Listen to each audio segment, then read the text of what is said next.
Hey fam, what's up? This is Robert Anton, robertantonnyc. So you want to be a singer? Why you want to do that?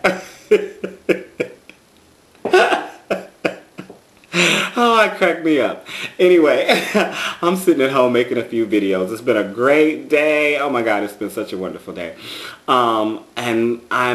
What am I going to call this video? Before I talk about 5 million things, I have a tendency to ramble. So I'm going to try to get to the point. I'm going to call this video, hold on a minute. Let me look at my iPhone here and see what it says. Follow your instincts. Okay. And what do I mean by follow your instincts? You know, a lot of times you get these feelings when something happens and you pay it no attention. And then you turn around and you realize that it was trying to tell you something. And often you don't realize it until it's too late. Okay. And that's what I want to talk about with So You Want to Be a Singer. A lot of times things come up in the profession. Okay, let me give an example. I work on the weekends as the wedding singer, basically. You know, I work for corporate events and weddings and big parties and stuff like that. So they send me an email about what party I'm going to be at or who I'm going to be working with. I'm not with a regular set band. I work through different agencies and stuff like that. So they send me information every week on who I'm going to be with and what the special music is and who has to learn it. So this one week, they had all this special music, but I didn't get an email about who was supposed to learn it. So I looked at a few things that I already knew, and I was like, okay, cool. And there was one or two things that I had done before, but I hadn't worked on in a while. So I looked over those too, because they never said anything, so I didn't really worry about it.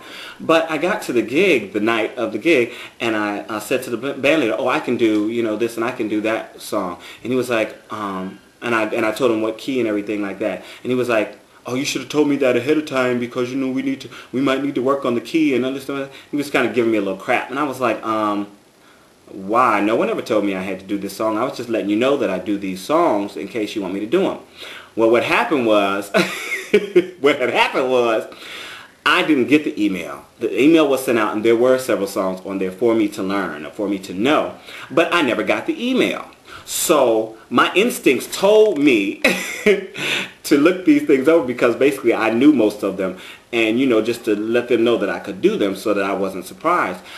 But no one ever told me anything, and I could have just paid it no attention and be like, oh, well, I'm not supposed to learn things. I'm not worried about it. I'm off the hook this week. Yeah, I can just go in and do my regular stuff. But I follow my instincts, and I have a tendency to do that. If something, you know, says to me, blah, blah, blah. And sometimes when I'm working on something even, I'll be working on something I hadn't worked on in a long time. And like that weekend, somebody want to do it. And I'm like, wow, that's really weird. It's like almost... it's this psychic thing, but it's not psychic. It's just the universe telling what you need.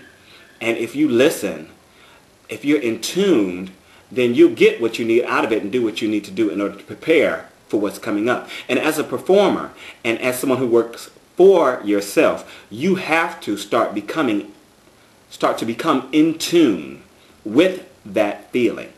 And so everything worked out great with that. You know, when he found out I didn't get the email, he was really cool. Oh, I'm sorry, you know, blah, blah, blah, and the other, you know, oh, we have to make sure that doesn't happen again and all this good stuff.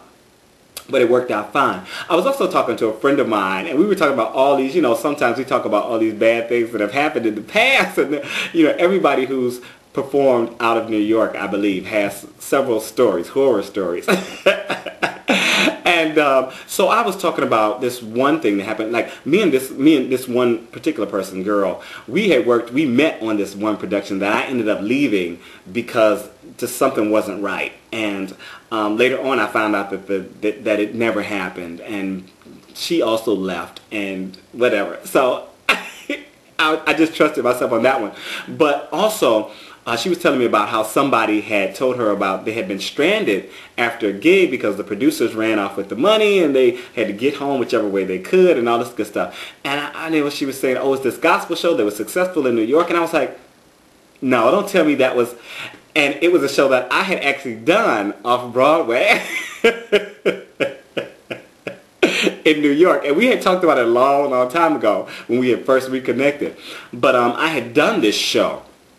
And the director was, he was off the chain. We had several arguments about things, you know, and at some point, he was in negotiations to take the show on tour. And I was in like a minor lead role.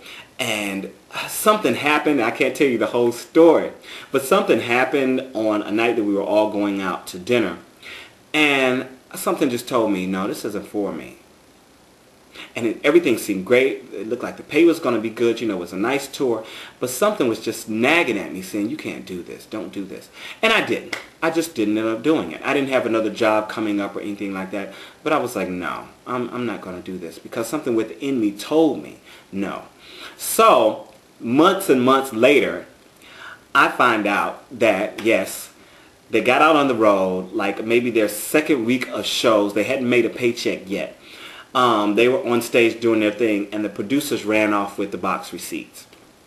You know, and everybody was basically left to get home however they could get home. The director did pay a few people's way home, but he couldn't pay for everybody. So probably like the principals got their way home, or some of them, or the people who were closest to him got their way home, and everybody else, you know, get home however you can. So within this business, you have to trust yourself. You have to trust your instincts. You have to become attuned. And of course, some things are going to happen as you go along. You know, I've been in a few situations, and I will tell you more about those eventually. But you have to trust your instincts, and you have to begin to learn the signs of when something's not right, when someone's trying to take advantage of you, when you need to make sure that you ask for 50% of your pay up front before you go, or where you need to ask for an advance before you pack your bags and jump on a plane, because you may not get paid. So anyway, this is a short little brief something. If you have more questions, please ask. But trust your instincts, people. A lot of times they are right. And now and then if they're wrong, hey, sometimes when you go ahead and just barrel ahead and do something, it turns out wrong anyway. So it's better to be in tune with yourself, trust your instincts, and, you know, work it out. Okay, this is Robert Anton. It's been a little silly, but hey, that's the way I'm feeling at the moment. Take care. I'm not going to do the sign. Later.